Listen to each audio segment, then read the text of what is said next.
Thank you, Tony. I don't think I could say it any better than that. That was compelling and personal, and I think really speaks to what this is all about. You gave all the facts and figures about how fantastic our beaches and parks are, but for us it's personal. And, you know, that is why this is so important. So I want to thank you for the job you do here. I want to thank Chairman Bennett for being here, for being so supportive of our parks and open space and beaches. I want to thank Director Coit, who is fantastic. Can we agree on that? Yes. And I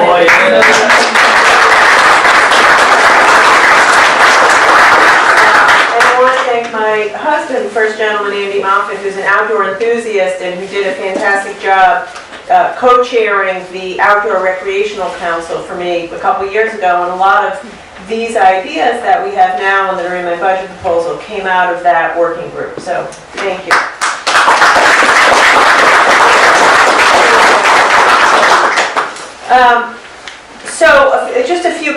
Just a few comments to put this in context and I guess share why I think it's so important for us to double down on our commitment to our parks and beaches and campgrounds and state-operated open space.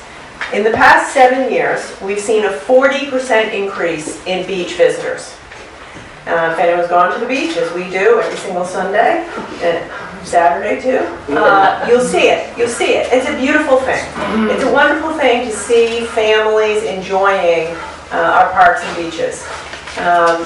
But even though we have some of the highest visitors per acreage, are we number one? Yes. Yeah, number one in visitors per acreage in the country of people who visit our parks and beaches.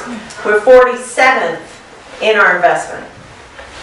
So here's the bottom line. Tony talks about how he has happy memories with his family, as do I. If we're going to preserve these parks and beaches and campgrounds for our kids and for their kids, then we have to invest in them and maintain them.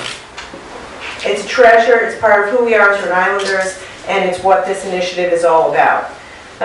About a year ago, DEM commissioned a study by national experts just to really get the facts about this. And it's a fantastic study, it's on the website, I'd encourage you all to read it, but it just confirms what we already know, which is we have some of the best outdoor recreation facilities, but we have to do more to maintain them.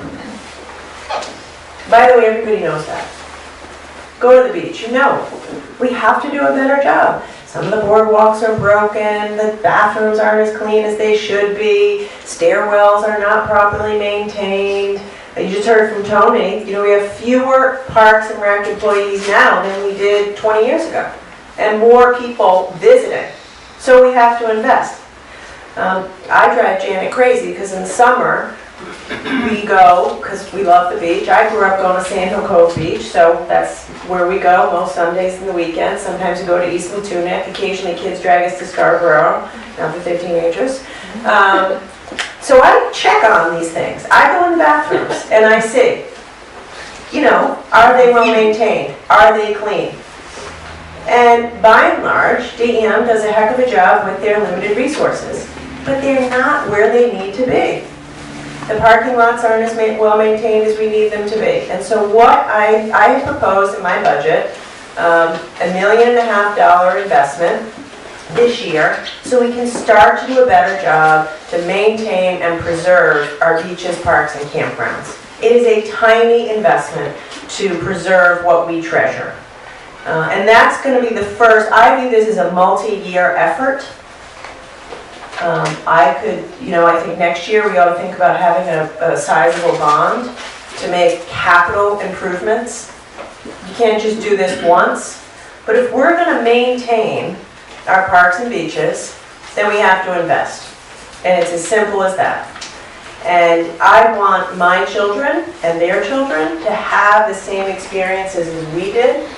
And I want you to have the resources that you need in order to be able to do a decent job for the people of Rhode Island and all of our tourists. So that's what this is about. It's important. It's part of who we are. And I think we can't not do it. People say to me all the time, can we afford this? We can't afford not to do it. It's like any maintenance project. Our roads, our bridges, our schools. If you don't keep up, then eventually they fall apart, and we don't want that to happen. So I'm asking you for your support of this initiative. I know there's a lot of parks employees here, a lot of park enthusiasts. Help us get this proposal through the General Assembly and continue the work we're doing so DEM can have the support that they need and deserve to keep your parks and open spaces and beaches as beautiful and as well maintained as we need them to be.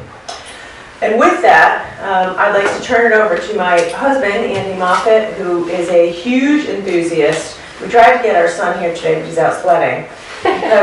This is a big part of who we are as a family, and we want every family to experience a walk in the woods, a day at the beach. It matters, and it's on us to preserve it for them. So please join me in welcoming first gentleman.